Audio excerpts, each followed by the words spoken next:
Hello and welcome to Gardening at 58 North. So in this video I'd like to give you guys an update on my banana plants here. So to give you some context as to how these plants have done and where they're growing in the world. I basically grown these banana plants from seed back in January. The seeds took several weeks to germinate and it wasn't really until March until I had young plants. Those plants have been grown indoors until about May. They were then grown outside in pots until the end of July. And then they were planted outside at the end of July, and it's now the 1st of September. So that's to give you a context of how they've done. And climate wise, I'm in North Scotland, it's on the Maurelii coast. Our average temperatures over summertime around 18 degrees in the daytime, around 12 degrees at night. This year it's been about 2 degrees warmer than average for most of the summer, so it's been around about 20 degrees most days. And they have seemed to have done quite well considering we have such a cold climate here.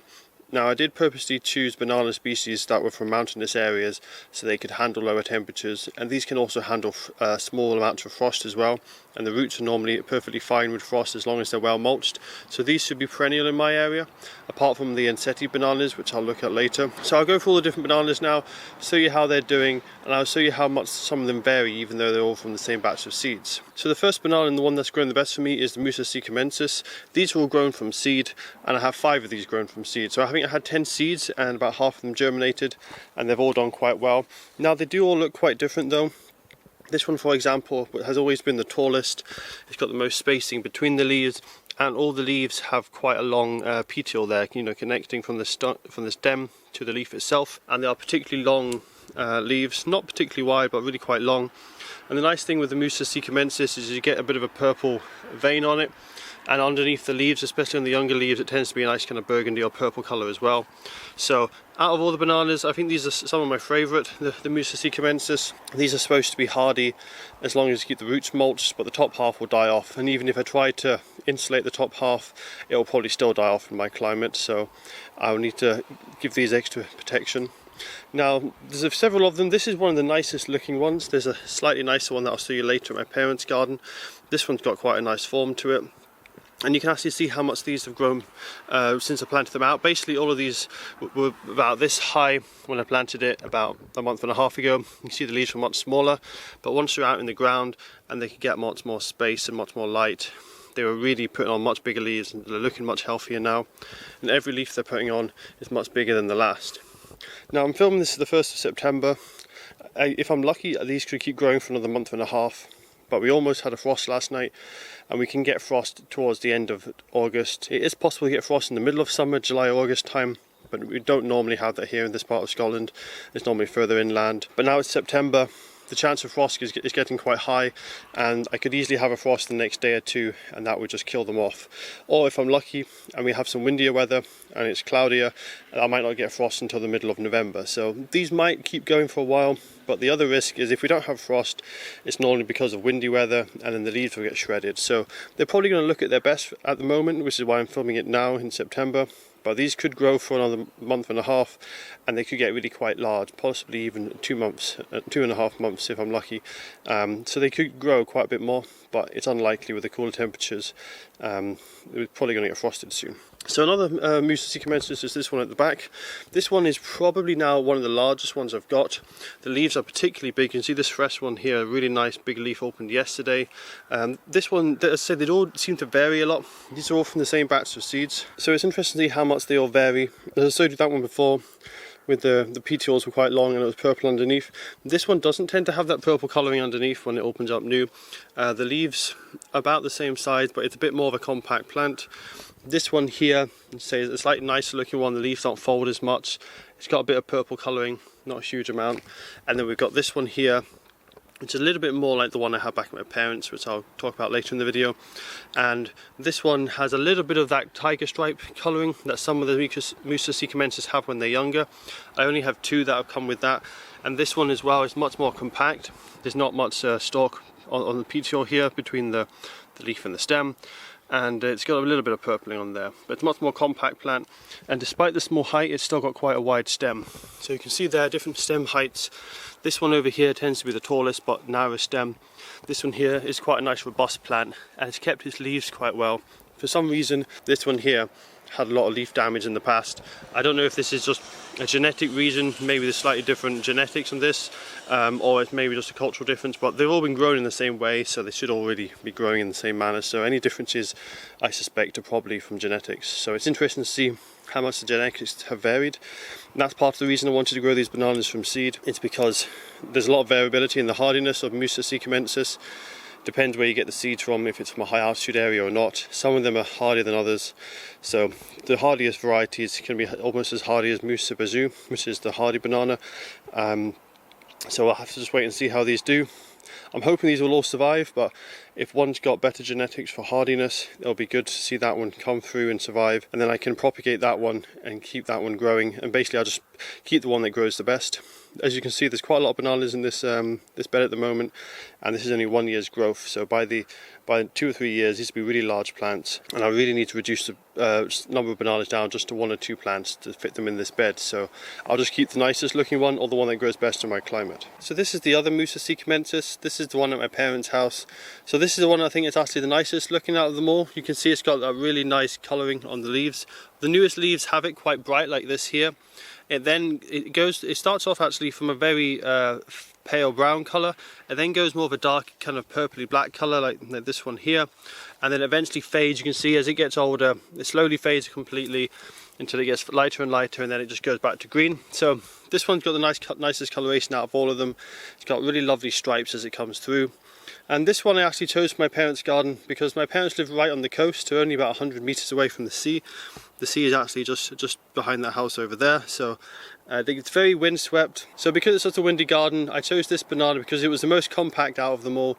There was one that was slightly smaller, that was now in my garden, but that was looking a bit yellow and sickly, and I think that was just small because it wasn't doing so well. This one was small, but it was really healthy, so I thought it was more compact, more robust looking leaves. It should survive the windier location better. So that's the reason that this one has gone in my parents' garden. Now where it's growing at the moment it's very well sheltered. You can see it's got cosmos and a willow up there. It's got a wall behind it to the north, so it's a south facing wall. Gets loads of warmth from that and loads of sunshine. And then it's got a particularly large buddleia here as well. So where it is at the moment is very sheltered. It actually gets less wind than my ones at my house. But once it gets above that wall, the wind comes straight off the sea and it will get absolutely blasted. So that's why I've gone for a more compact one here. So although it's actually more sheltered at the moment over the summertime, once it gets higher next year, it gets blasted by the wind. It needed to be something that would be a little more wind resistant. So the other thing that's different on this one, apart from the coloration, is the section where the leaf connects to the stem. You can see it almost connects directly. Sometimes it actually kind of rips just to grow through. So there's no like little leaf stalk or anything like that. It just connects straight to the trunk. Another difference with this one compared with the others is the leaf shape. So you can see that it's actually very wide. Although the leaves aren't that long, they're very, very wide, and they're almost as wide as they are long. So that's another thing that sets this one apart from the rest of them. The coloration on the back is a nice purpley colour, but some of the other ones had that as well. And then the trunk itself is much thicker compared with the other ones. Now this one isn't really much taller than the other plants, probably about the same height, if not slightly smaller than the other ones, but the base of the trunk is really large, and I've actually just taken away some of the mulch so you can see that better. If I look down here, it's a really thick stem, much thicker than the rest. If I take it, I'll show you from a distance how the stem grows. Considering the height of the plant, it's a particularly wide, thick stem, and it's starting to grow these kind of growths from the bottom. You can see one just down here, and there's another one. You can see that white section down there starting to grow out from the side. That's probably the new pups that are growing, but it's quite interesting to see how thick and robust this plant is. The other ones tend to be a lot thinner in trunk size, so I think this one will be really well suited to a windy location. The leaves seem to be more robust, they're not as long, and the trunk's much thicker for the height of it, and it's a much more compact plant as well. It doesn't seem to get very tall and leggy, so it's a really tough, strong stem. I think this one will do really well in a windy location. So I'll see how this one does. So say this is the nicest looking one and the stockiest as well, so I really want this one to do well. Next spring, if it does survive, I'm definitely going to take some pups off of it and propagate it and keep this one going, because I really want to have another one planted in my garden just in case this one dies. Now hopefully this one will do well here. They are right next to the coast, so it doesn't get as cold here. It maybe gets down to about -5 most winters, not much colder than that. It's quite a mild location. The first frosts are much later than where I am as well. So where I am, the end of August, beginning of September, you can get a frost, but it's not likely. But definitely end of September, early October, you can get a frost. Whereas here in this garden, especially in the sheltered location next to a wall, sometimes my parents don't get frost until the end of November, beginning of December, so it might well stay green for a lot longer. There is only one issue in this garden, that is waterlogging. There's a very high water table, and I'm a bit worried that this might rot off over the winter. So this part of the garden is slightly higher. It's kind of hard to show, but where I am now it's slightly lower. So there's a slight mound. Hopefully that will help with some of the waterlogging. And I'm going to put a cover over it come winter time, make sure it's well protected. And I think in this position I might be able to have the stem survive the whole winter, just because being near the sea it is a bit more protected from the frost. So I'll give you guys an update on this one next year. This is the one I'm most hopeful for, and I think this one could get really quite beautiful once it gets bigger, and I'm hoping that it keeps these stripes. So far it's doing well. You can see even the new leaves have still got that lovely stripe colour. When Musa sikkimensis gets older, it tends to lose that stripe effect, but we'll see how long this one keeps it. I'm certainly excited to see how well this does next year and how thick that stem at the base is finally going to become. So my other one that I've got, which is quite a famous hardy banana, probably the most famous one, is Musa basjoo. This is one that most people think of when they think of a hardy banana. This is a little bit different to Musa sikkimensis. As I say, it's hardier. The stem, I might be able to keep the stem if I'm really careful with wrapping it up. Stem can maybe take -3, -5 before it gets destroyed. So if I wrap that stem up well, there is a chance in my climate this might survive. We have a mild winter, but most winters, even with wrapping up the stem, it'll probably die unless they keep it really well wrapped. But the roots are hardy.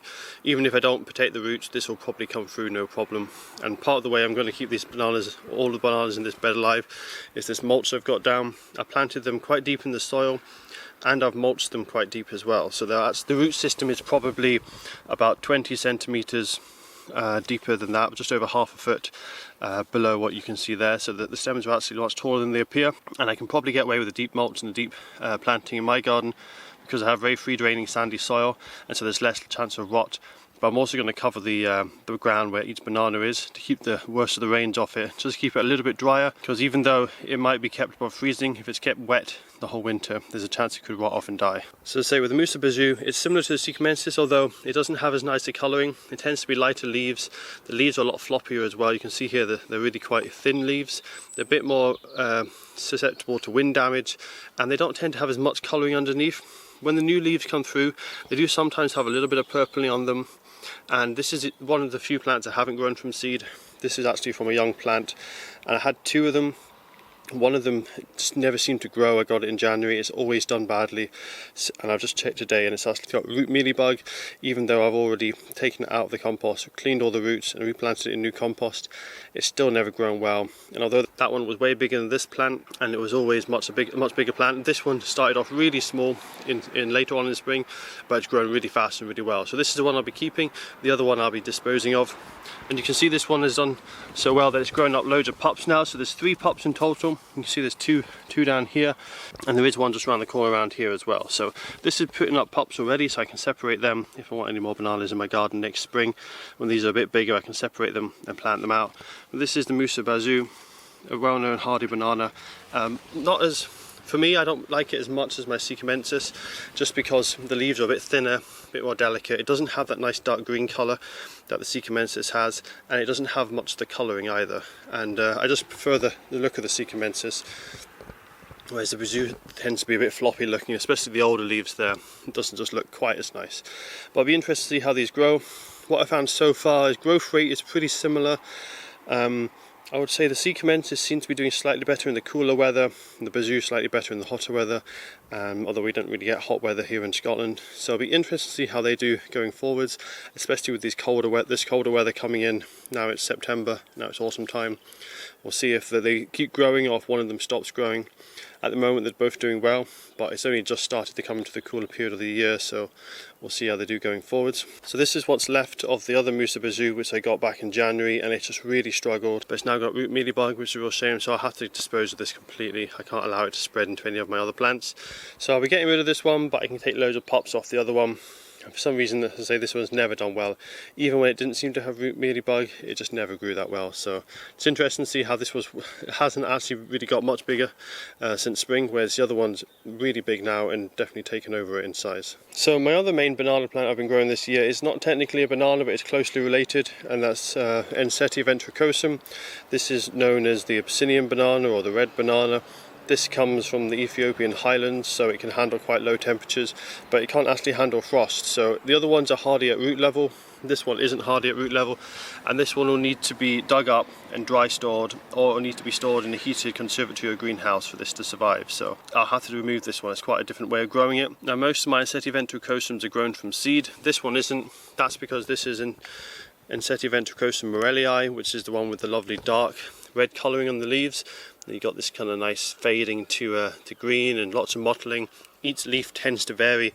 I think it depends on light levels and temperature and things like that. So you can see some of the ones from earlier in the year much more green, and then when we started getting stronger sunlight levels, it seems to go a bit darker, and the more recent ones are a bit lighter as we had a lot of cloudy weather recently. Now this is probably one of the nicest looking bananas, one of the best known ones as well. This wasn't grown from seed, it was a young plant. Because it's a variety, it can't be grown true from seed, so you need to grow this one as a divided plant.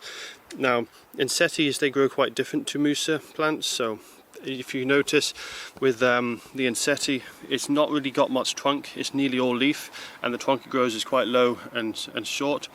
And you compare that with a Musa. Musa has a lot of leaves, but it grows that nice stem as well, and the stem tends to be quite slender, and it gets all the height from that stem. Whereas when it comes to Ensete, most of the height comes from the actual leaf itself, and the stems generally stay quite small. Also, when it comes to eventual size, this will be much bigger than any of the Musas I have here. This can become an absolute monster plant, probably over 10 meters in height eventually. I'm unlikely to get it that big in this country, because once it gets too big, it's hard to look after it in winter. The stem gets so thick and heavy that it's actually quite difficult to move by hand. Most people give up once it gets to a certain size because it just becomes too big and too difficult to look after. So I'll keep this one growing for several years if I can. Hopefully I'll be successful with overwintering it. This was a very small plant in spring, and it's sized up quite nicely now. It was a bit slow to begin with because I had it in a small pot, but now it's been in the ground, it's really starting to grow nicely. I'll be interested to see how this does. It should be quite resistant to low temperatures as it's grown in high altitude areas, but it's not frost resistant. As soon as there's a frost and the leaves get damaged, I'll be taking this inside and I'll be dry storing it to look after it. So that one's been doing quite well, but I'll take you now to my other Ensetes, which are seed grown and have grown much bigger. So I'll take you to the front garden now to show you my other Ensete Ventricosum plants. What amazes me is the size of them. This hopefully gives you a sense of scale. This is a standard sized door at the front of the house there, and you can see how big they are. When you don't see them with something for a sense of scale, the bowels don't look particularly big when you're close, when you don't get the sense of scale, and it's hard to tell how big they are, but hopefully that door there gives you a sense of how big these plants are. So I'll start off with a slightly smaller one on the right hand side. These were both grown from seed at the same time as the Musa sikkimensis, but being Ensetes, they're much faster growing. They don't have to grow that big long stem, but they just grow loads of leaves and seem much more efficient at gathering the energy from the sun. I think because all the energy goes into leaves, they can size up much quicker, and they just photosynthesize more because they've got that bigger leaf area. And these have grown really fast. As I say, these were tiny little plants. They always grew a lot faster than the Musa, especially as they had a good head start. These were much larger seeds. Now this variety of Ensete Ventricosum is more similar to the wild variety, which is just green with the red stripes on the midrib of the leaf. These ones were a large seed variety of that, so the seeds were particularly large, probably the size of a small grape or maybe a large hazelnut, and because of that they had a really good head start and they just kept going. The first leaf was quite large, and from then on it's just been rapid growth. And I've also got these situated on a southeast facing wall with white render, so it's really bright. It really traps the heat here. It gets the sun from first thing in the morning, which in midsummer is probably about 4 in the morning, and it gets the sun right through to about 4 in the afternoon. So it's had loads of sunshine, plenty of heat coming off the wall and light, and that's really benefited these plants, and they've done incredibly well. Now they did suffer a little bit in early spring. One of the fertilizers I was giving them must have had some kind of nutrient or chemical in them that disagreed with the plant, and they kept having these damaged bits of leaf, particularly on the edge there. And since I switched to a different fertilizer, these have been growing really healthily and looking really good. And I've generally been giving these a high nitrogen feed. It's the leaves I'm after. Give it high nitrogen, a little bit of magnesium as well to help these be nice and dark, and they've just been growing really well. I did have 4 of these originally. One of them started to get a bit sickly, and so what I did is I checked the root system. That was root mealybug again, so I disposed of that plant, hoping it wouldn't spread to any other plants. It looks like some of the compost I bought this year had root mealybug, and that's been spreading throughout my plants, so I'm going to have to deal with that later on. The third one that's not here is in my parents' polytunnel. That germinated about a month or two after these plants, so it's a lot smaller, and I only recently planted it outside in the polytunnel. It was kept in a small pot, so it grew slower, but I'll show you that after I've shown you these two and show you how that's done. So these, as I say, have done really well. The leaves are getting really big. This one out of the two tends to be a bit more compact. I don't know if it's because of the situation where it's growing, or if it's so I don't know if it's a climatic factor or if it's soil difference. Soil should be identical, but the climate might be slightly different, as this is on the different just across from the other one in the house. That one gets a bit less wind and slightly less sunshine because of the sunflowers cast a bit of shade from midday onwards. Or it could be genetics differences, but there doesn't seem to be as much genetic differences with my Ensete Ventricosum. They've all grown pretty much identically. It's not like the Musa sikkimensis where every single plant seems to be growing quite differently. These have all been pretty similar. So as I say, this one's a bit more compact. The stem seems maybe a little bit wider compared with its height, and the leaves are a bit shorter as well. This one on the left though, the leaves are absolutely ginormous. You can see they're getting quite tall. It's probably about 6 foot tall at the moment. That's including the height from the pot. The height of the pot is almost 2 foot, so it's probably about 4 foot in total height if you take away the pot. But the leaves on this one are absolutely huge. The stem is not quite as compact, but I think the stem in general is actually slightly bigger. It's a bigger plant overall, this one. And in fact, when I first put it in these pots, I went for the biggest pot I could find. In my area, whiskey is a big part of the economy, so you can get whiskey barrels incredibly cheap. So I got these whiskey barrels. It's about 150 litres or something like that in each pot, which I thought was enormous. I thought it would be plenty big enough for a year or two, but as you can see, it already looks like it could do with repotting. So next year I'll probably have to put these in the ground because they're really getting so big. But this one's really looking good. Got massive leaves. You can see this one, for example, is incredibly large. Put my hand there for scale. My hand is a bit bigger than average because I'm 6'4", but you can see they really are massive plants, really big leaves, and this will only get bigger. These are still babies when it comes to Ensete Ventricosums. They can easily get over 10 meters tall, and individual leaves can probably grow to 5 or 6 meters in length, so these can become absolute monsters if allowed. Now I'm hoping to overwinter these in a similar way that I'll do with my Ensete Ventricosum Maurelii plant. So these will be dry stored inside. Hopefully they'll overwinter. If they do, and they survive, these will probably be put in the ground next year because they'll be too big for these pots. What I might do is try and get another Maurelii and just have 2 Maurelii Ensete Ventricosums either side of the house next year, as they'll be smaller, and these will probably be in the ground just because they'll need that extra space. So I'll take you now over to the one at my parents' polytunnel, show you how that's been doing. As I say, it's quite a different growing environment, so it's been growing slightly differently. So this is one of the other Ensete Ventricosums, which is at my parents' house. So there was 2 around about this size, and they were a lot smaller because they germinated about 2 months later than the other Ensete banana plants. One of them, as I say, had to throw out because it had root mealybug. This one fortunately was fine, so I planted it in my mum and dad's polytunnel. I'll put the picture in now to see how small it was when it first was planted, and it's grown very quickly since it's been in. It's still much smaller than the plants because this stayed in a pot for longer and was a lot slower to begin with anyway because it germinated later. But you can see it's still growing quite well. It seems to be a little less compact with the leaves, so you can see a bit more of the petioles of the leaves there. The stem's also a little bit taller and narrower than the other ones. That's because here in the polytunnel there isn't any wind, so the plant can grow a bit taller and doesn't need to have such a stocky stem. Also the light levels are slightly lower here because it's in a polytunnel, so it tends to grow, it's tending to grow a little bit differently. But it'll be interesting to see how this does. The increased temperatures here in the polytunnel haven't seemed to have benefited it a huge amount, so that's a good sign. It shows that the other ones, they don't need too much temperature for them to keep growing. And it'll be interesting to see how this does. This one I will actually just try and overwinter it in the polytunnel, see how it does. They don't generally get hard frost here in this polytunnel because we've got a heat recovery system that pumps warm air around the polytunnel using the ground as a thermal store. So I'll see how it does. It gets down to about -3 sometimes in here, so it might not survive, but it'll just be interesting to see if it can survive in an unheated polytunnel in North Scotland. So that's all for my update on my banana plants. I'm surprised at how well they've done. I thought a cold climate here in North Scotland wouldn't have been a favourable environment for them, but they've actually grown particularly well. Now, these two Ensete Ventricosums have been by far the best, probably because they're in pots, so the ground is warmer. They're in perfect growing conditions with the soil. I've given them a really rich mix of compost and topsoil and lots of feed, and also because of them facing a southeast aspect, they've got that heat from the wall and the light reflection from the wall, so they've got a really nice microclimate. Especially this one on the left, which is slightly sheltered by the hedge and the sunflowers.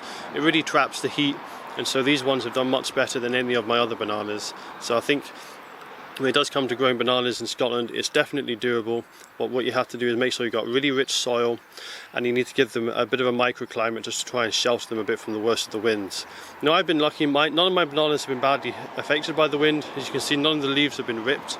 I think that's because none of them are too big. These two are large, but they're next to a wall to shelter them, and the plants in the back garden, they're still only about 2 or 3 foot in height, so they don't really catch the wind too much. I think if it was a taller plant in a windier location, it would get ripped to shreds, so you really do need to protect against the wind. But it's interesting to see that even such a cold climate, miles away from the equator, that they can actually grow quite well. So my next challenge now will be seeing how they do over winter. As I say, the Ensete Ventricosums, they aren't frost hardy, they'll have to be overwintered indoors. When it comes to my Musa sikkimensis and my Musa basjoo, they will be overwintered outdoors. It'll be interesting to see how they deal with the Scottish climate. Musa basjoo should be no problem on paper from what I've seen. I get -15 and they can survive -15 if they're mulched at the roots. Sikkimensis, so that might be a bit touch and go, so I will be trying to protect them, particularly my Musa sikkimensis in my parents' garden, because that's such a lovely variety. I definitely want to keep that protected and definitely want to propagate that and have more plants of that. That one should be a little bit more sheltered from the hardest winter weather, because my parents live at the seaside, so they don't actually get too much frost. It's normally only about -5 most winters, so that will hopefully be fine. Even with a bit of protection, it shouldn't get too cold. Whereas the ones here, they might get a bit of a harder freeze. So I'll see you guys next spring, hopefully, with another banana update, unless we have a particularly mild autumn, and these are still going in November and have grown much larger since this update. Then I'll maybe do another video, but in all likelihood, these will probably be destroyed by either wind or frost in the next month or two. So I'll see you guys next spring. We'll see which bananas have survived. Hopefully they'll have all survived through to spring, and they should grow much faster next spring. They'll get a good head start.